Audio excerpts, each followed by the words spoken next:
পশ্চিমবঙ্গের রাজ্যপাল সিভি আনন্দ বোস তার বিদায় কি এখন শুধু সময়ের অপেক্ষা?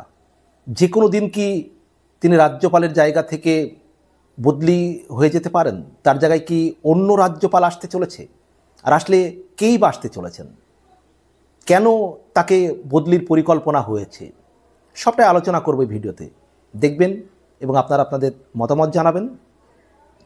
কিছুদিন আগেই বিজেপির বিধায়ক এবং অভিনেতা হিরণ চট্টোপাধ্যায় তিনি বলেছিলেন যে পশ্চিমবঙ্গে কিছু জায়গায় যে অশান্তি ঘটছিল সেই অশান্তির জন্য তিনি বলেন যে এই পশ্চিমবঙ্গের রাজ্যপাল পরিবর্তন ছাড়া পশ্চিমবঙ্গের এই অশান্তি বা পশ্চিমবঙ্গের যে পরিস্থিতি বদল হবে না।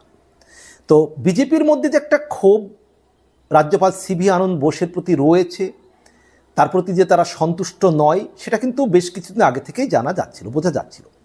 এবার যেটা জানা যাচ্ছে যে সিভি আনন্দ বোস তাকে খুব শীঘ্রই পশ্চিমবঙ্গের রাজ্যপাল থেকে তাকে বিদায় জানানো হচ্ছে এবং তার জায়গায় আসছেন কিন্তু নতুন রাজ্যপাল। কে সেই রাজ্যপাল? বিস্তারিত একটু আলোচনা করি। প্রতিবেদন অনলাইন একটি প্রতিবেদন করেছে, আমি স্ক্রিনেও দিয়ে দিচ্ছি, আপনারা দেখে নিতে পারেন। সেখান থেকে আলোচনা করছি। বোসের বিদায়ে বেলার আগমন। বেলা ডিটেলস আসছে এই নামে, বেলা নামেরটা। বেলার কি?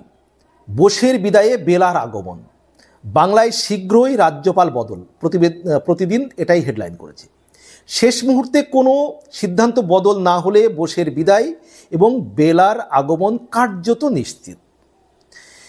বাংলা রাজভবনে কি বদল আসন্ন? সূত্রের খবর, খুব শীঘ্রই রাজ্যপাল পদ থেকে সরে যেতে চলেছেন সিভি আনন্দ বোস, ডক্টর সিভি আনন্দ বোস। তার জায়গায় আসতে পারেন সুপ্রিম কোর্টের সদ্য প্রাক্তন বিচারপতি বেলা মাধুর্য ত্রিবেদী। জুনে তার অবসর গ্রহণের কথা থাকলেও তিনি ইতিমধ্যে অবসর নিয়েছেন। অবসরের পর তার একটি বিদেশ সফরের কথাও রয়েছে। ফিরে বাংলা রাজ্যপাল হিসেবে দায়িত্ব নেবেন গুজরাটের এই আইন বিশেষজ্ঞ। এর আগে তিনি গুজরাটের আইন দপ্তরের সচিবও ছিলেন নরেন্দ্র মোদী যখন সেখানকার মুখ্যমন্ত্রী ছিলেন। মানে এই যে বেলা মাধুর্য ত্রিবেদী, তিনি সুপ্রিম কোর্টের কিন্তু একজন প্রাক্তন বিচারপতি, এটা কিন্তু মনে রাখতে হবে। এবং তিনি গুজরাটের একজন আইন বিশেষজ্ঞ, সুপ্রিম কোর্টের প্রাক্তন তিনি বিচারপতি বেলা মাধুর্য ত্রিবেদী। মানে সিভি আনন্দ বোসের জায়গায় যিনি রাজ্যপাল হিসেবে আসতে চলেছেন বলে জানা যাচ্ছে বেলা মাধুর্য ত্রিবেদী, তিনি সুপ্রিম কোর্টের একজন প্রাক্তন বিচারপতি। সেই সঙ্গে তিনি গুজরাটের একজন আইন বিশেষজ্ঞ। এর আগে তিনি গুজরাটের আইন দপ্তরের সচিবও ছিলেন নরেন্দ্র মোদী যখন সেখানকার মুখ্যমন্ত্রী ছিলেন। এরপর গুজরাট হাইকোর্টের বিচারপতিও হন। একসময় তিনি গুজরাট হাইকোর্টেরও কিন্তু বিচারপতি ছিলেন, তারপর সুপ্রিম কোর্টের। তাহলে গুজরাট হাইকোর্টের বিচারপতি ছিলেন, তারপর তিনি সুপ্রিম কোর্টের বিচারপতি ছিলেন। আনন্দ বোস মানে সিভি আনন্দ বোস অসুস্থতার কারণেই সরে যাচ্ছেন। মানে যেটা জানা যাচ্ছে এখন যে সিভি আনন্দ বোস মানে অসুস্থ, এটাই আর কি জানানো হচ্ছে, তাই তিনি সরে যাচ্ছেন। নাকি অন্য কোনো কারণ আছে তা নির্দিষ্ট করে জানা যায়নি। মানে আনন্দ বোস অসুস্থতার কারণে সরে যাচ্ছেন, যেটা বলা হচ্ছে যে অসুস্থ, নাকি তিনি অন্য কারণে সরে যাচ্ছেন সেটা কিন্তু সঠিকভাবে জানা যায়নি। তবে সূত্র মারফত যেটা জানা যাচ্ছে, কেন্দ্রীয় সরকারের শীর্ষ মহল মোটামুটি রাজ্যপাল বদলের সিদ্ধান্ত চূড়ান্ত করে ফেলেছেন।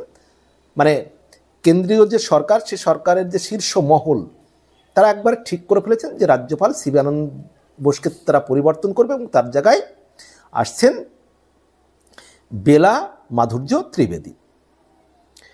আচ্ছা, মহিলা আইনজ্ঞ রাজ্যপালকে রাজভবনে বসিয়ে আগামী বিধানসভা নির্বাচনে যেতে চাইছে কেন্দ্র। মানে একজন মহিলা আইনজ্ঞকে রাজ্যপাল হিসেবে রাজভবনে বসিয়ে তারপর তারা আগামী বিধানসভা বলতে গেলে 2026 সালে যে পশ্চিমবঙ্গ বিধানসভা নির্বাচন, সেই নির্বাচনে যেতে চাইছে আর কি কেন্দ্র বলতে এখানে আর কি বিজেপি আর কি।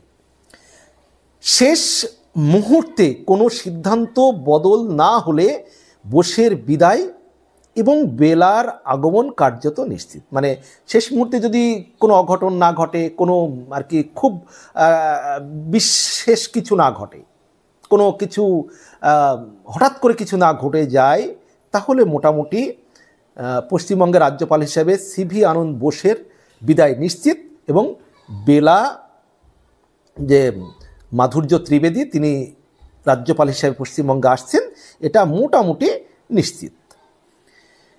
বিচারপতির চেয়ারে বসে একাধিকবার বিতর্কে জড়িয়েছেন বেলা। এই বেলা কিন্তু বিচারপতির চেয়ারে থাকাকালীন একাধিকবার বিতর্কে জড়িয়েছেন। সুপ্রিম কোর্টে বিলকিস বানোর ধর্ষকদের মুক্তির মামলার থেকে নিজেকে সরিয়ে এনেছিলেন। মানে সুপ্রিম কোর্টে বিলকিস বানোর যে ধর্ষকদের মুক্তির মামলার থেকে নিজেকে তিনি সরিয়ে এনেছিলেন। একাধিক মামলার সময় তাকে নিয়ে নানা চর্চা হয়েছিল, বিভিন্ন সময় বিভিন্ন মামলার সময় তাকে নিয়ে চর্চা হয়েছে। দিল্লি ও গুজরাটের আইনজীবীদের একাংশের অভিযোগ, দিল্লি এবং গুজরাটের আইনজীবীদের একাংশের অভিযোগ তিনি বিজেপি ঘনিষ্ঠ।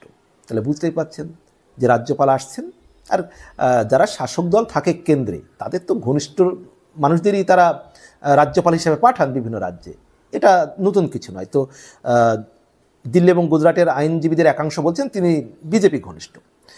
এর জেরে তার বিদায় সম্বর্ধনার অনুষ্ঠানটি নিয়েও মতপার্থক্য হয়ে যায়।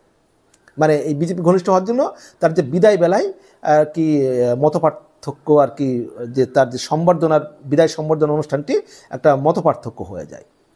তো বিচারপতি থাকাকালীন একাধিক আইনজীবীর সঙ্গেও বিতর্কে জড়িয়েছেন এই বেলা মাধুর্য ত্রিবেদী। এখন ঘটনা হচ্ছে যে বিজেপি ঘনিষ্ঠ বলে তাকে পশ্চিমবঙ্গে রাজ্যপাল করবে এটার বিষয়ে কোনো সমস্যা নেই, কিন্তু একজন বিচারপতি থাকাকালীন তিনি যখন কোনো দলের ঘনিষ্ঠ হয়ে পড়েন, সেটা বিজেপি হোক আর যে দলের হোক, সেটা নিয়ে একটা বিতর্ক হবেই। তো যেটা আমাদের পশ্চিমবঙ্গে রাজ্যপাল হয়ে আসবেন বলে শোনা যাচ্ছে, সম্ভাবনা যার সিভি আনন্দ বোসের জায়গায় বেলা মাধুর্য ত্রিবেদী, তো সেই বেলা মাধুর্য ত্রিবেদী তিনি বিজেপি ঘনিষ্ঠ আগে থেকেই, এই অভিযোগ কিন্তু তার বিরুদ্ধে রয়েছে। এখন পশ্চিমবঙ্গে এসে তিনি কী রকম ভূমিকা নেবেন, তিনি রাজ্যপাল হিসেবে কি সাংবিধানিক ভূমিকায় রাখবেন, নাকি একটা দলীয় যে মানে বিজেপির যে দলীয় দেখা যাচ্ছে তাদের সুবিধার্থে এমন কোনো কর্মকাণ্ড করবেন কিনা, সেটা তো পরবর্তীকালে বোঝা যাবে। কারণ রাজ্যপাল তো একটি সাংবিধানিক পদ এবং রাজ্যের সর্বোচ্চ সাংবিধানিক আর কি সম্মান তার, সেই হিসাবে তার কাছ থেকে আমরা সাংবিধানিক দায়িত্ব আশা করব, সাংবিধানিক দায়িত্ব তিনি পালন করবেন। কিন্তু যদি তিনি কোনো দল ঘেঁষা হন, তার প্রভাব পড়বে কিনা তার রাজ্যপালের কর্মজীবনে, সেটা কিন্তু ভবিষ্যৎ সময় বলে দেবে। তো সম্মানীয় দর্শক, এ বিষয়ে আপনাদের কি মন্তব্য রয়েছে আপনারা অবশ্যই জানাবেন। ভালো থাকবেন, সবার জন্য শুভকামনা।